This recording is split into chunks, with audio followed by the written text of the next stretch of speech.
Gotta tell you, it's incredible seeing the trajectory of Ole Miss and Florida, especially going to this game too. I mean, if you look at the tail of the tape for both teams going into the game, Ole Miss obviously taking care of Florida and then winning the Egg Bowl, being 10-2, and then having a seed somewhere between 9 and 11 and going from there. And meanwhile, Florida, let's just say they lost this game, and then all they would have to do is beat Florida State, being bowl eligible, 6-6 season, which obviously would be an incredible season right there, nevertheless. But when you're thinking about both these teams, it's just so much. It's such a 180 for both of them, and there's just so many different angles to really take this game from. And Ole Miss, they were 10-point favorites, even though they were even though they're at the Swamp too. And it's a testament for what Ole Miss has done this year. Sure, they've lost to Kentucky, but a couple weeks ago they beat Georgia. They've had some really important wins, and Jackson Dart for the most part has been terrific for him this season. Except he had last two drives ended with two interceptions, and just a lot of things that simply weren't really kind of coming together. Too a lot of miscues. You can talk about the offensive line getting up too many sacks, or you can kind of cue it up as maybe Florida's coverage just being there. But in general, you can look at this game from two perspectives, and we'll start with Ole Miss, obviously.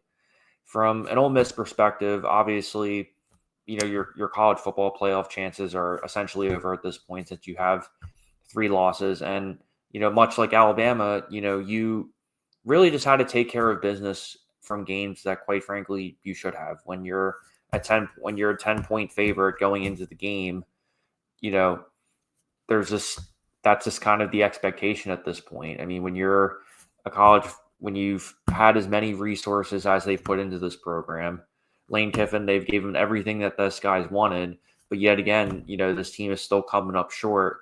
And especially going from the lowest of the low with the Kentucky loss to the highest of the high with the Georgia win, even so far as people saying, just how incredibly talented this defensive line is, which, certainly they are, to go back down to the low of, losing to Florida, and now having to accept the reality of losing many of your senior players, obviously, who are graduating, moving on.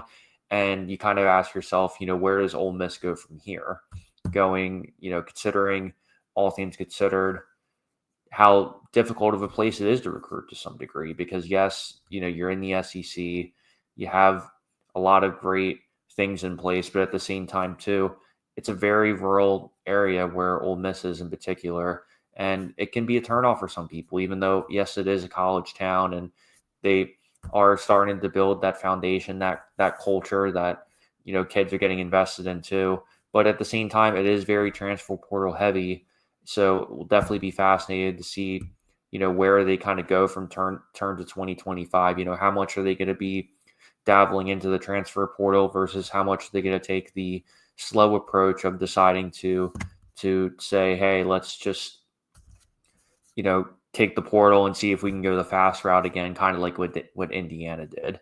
But in terms of talking about this game full circle, I mean, in my opinion, Ole Miss, they screwed themselves. And what I mean by this is, let's just think about what transpired in this game. You had three drives in the red zone where you came away with no points. On 2-4, and you got stuffed twice on 4th down, and you essentially ran the same play with JJ Pedges over and over again. 325-pound defensive tackle. I get the general idea was, hey, if you hand it off to him, it's fine. I would argue you probably would have been better off doing a fullback dive than doing that, because if you look at the first play, clearly it was more of a kind of a delayed run where JJ gets the ball, then he's supposed to go to the right a little bit, and then the block's supposed to open up. However, on the second play, what was supposed to happen is that it was supposed to be more of a sort of a quarterback blast where, he shoots the gaps directly in the center and it should have been a first down. Because if you saw the replay on that, it was open. So, but then he went to the right again, and ultimately Florida was able to stuff them too. So obviously that's going to be a part of the game that people are going to be talking about too. And I get having the big man in there and all that too, but if you're Charlie Weiss, you're the offensive coordinator. I mean, you got to get a little bit more creative than that. I mean, I'm not saying you have to, do a full-on jet sweep or get too cute or get too clever, but at the same time, if you're going to be that aggressive in that moment, you can't just run the same play twice, just one in one way and one in the other, especially when Florida's going to sniff that out too. So I think that's going to be one angle of this game that people are going to latch on to. Secondarily, obviously the 2 interceptions that Jackson Dart had at the end of the game. Clearly, he's been a terrific quarterback this year. And up to that point, he had 270 something yards on the day. But you gotta say to yourself too, man, that these receivers really let him down on Saturday. You really kind of have to say that to yourself too. I mean, I at least saw 3 different instances of balls that clearly should have been touchdowns that were ultimately just dropped.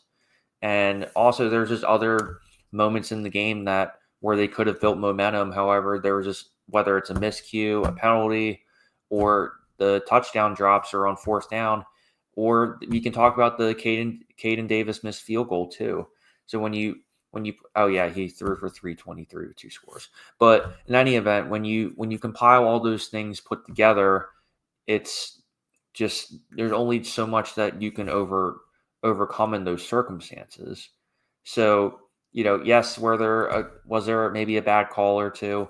Sure. I mean, I think, in every football game, there's always going to be a call that somebody doesn't agree with, or, somebody's going to question, hey, I'm all for doing that. However, full circle, Ole Miss simply made too many mistakes, and Florida was able to capitalize on them too.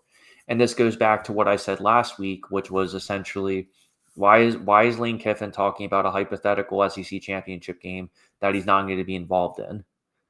I get, granted, the premise of it is saying like, hey, a lot of the head coaches are, not too concerned with the game because their premise is, hey, why would we play in a conference championship game when we can guarantee being in the playoff without being in the conference championship game? Which I get, it is legitimate, valid concern. However, when you make comments like that, and then you go into this game with your team making that many mistakes, things like that should be called into question. And I mentioned it last week, and I'm going to mention it again. But moving forward, it's just things that, quite frankly, are just unacceptable, especially from a coach who has that much experience, who has that type of pedigree, who is an offensive genius in his own right, and is well experienced, and is a great coach. And I'm not disagreeing with that. However, the narrative of him not being able to get the job done in big games, in big moments, is just going to continue to linger. And unfortunately, Ole Miss fans are just going to have to continue living with that, whether they like it or not. And, you can even argue too, I would argue the offensive line had even let them down a little bit too.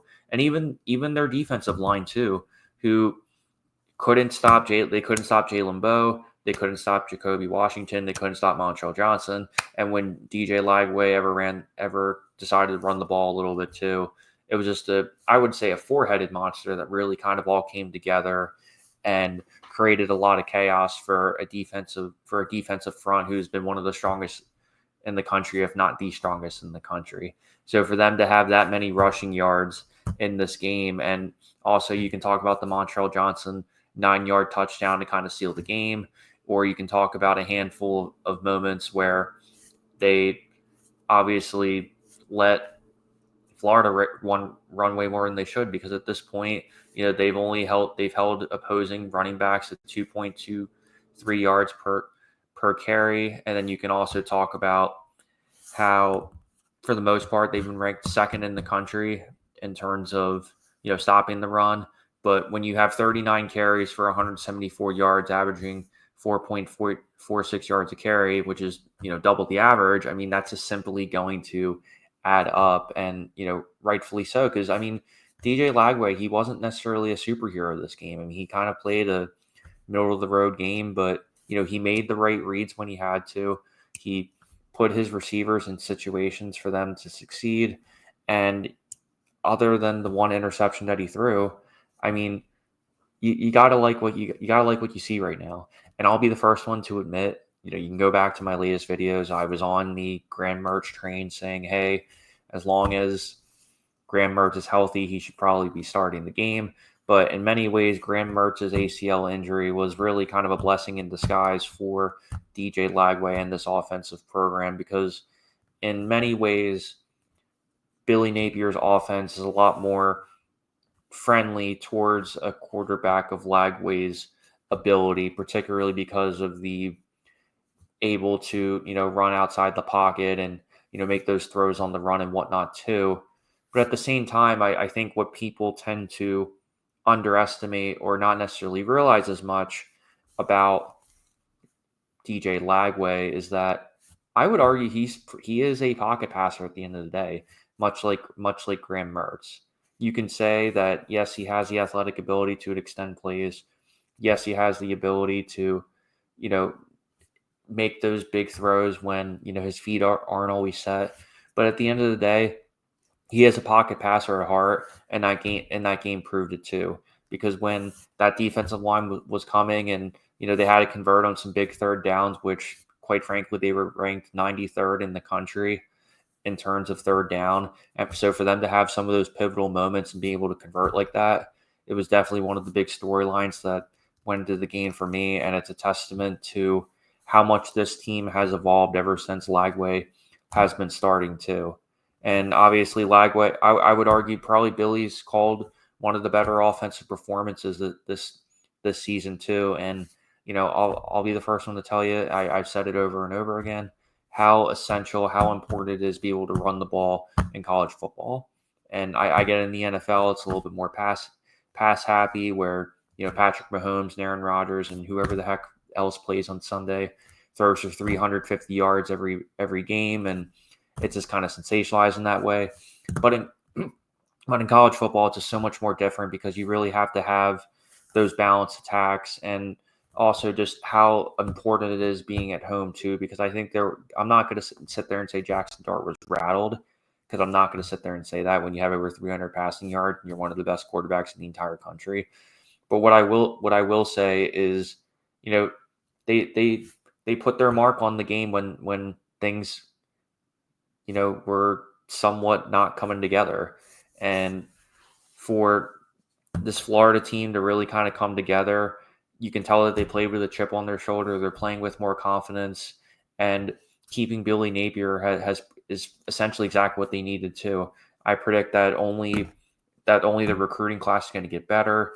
You're going to have some of these younger guys stepping up a lot more, and you're going to have a sense of confidence and a sense of optimism that has, quite frankly, been missing with this team for a number of years now. And, I've made countless videos in Florida this year. You can talk about Jim McElwain. You can talk about Will Muschamp. You can talk about whoever. You can talk about whoever in terms of that too. You can talk about Dan Mullen, Ron Zook, all those dudes. But at the end of the day, it is time to kind of, turn a new leaf too, and be a little bit more patient with your head coach too, because Florida has had a tendency to not give coaches enough time. I mean, obviously the Dan Mullen one, it depends who you talk to, because people who don't watch Florida football say, hey, Florida wasn't patient enough with him, and they canned him after he refused to make some defensive personnel changes. But meanwhile, people who watch Florida football, who follow Florida football,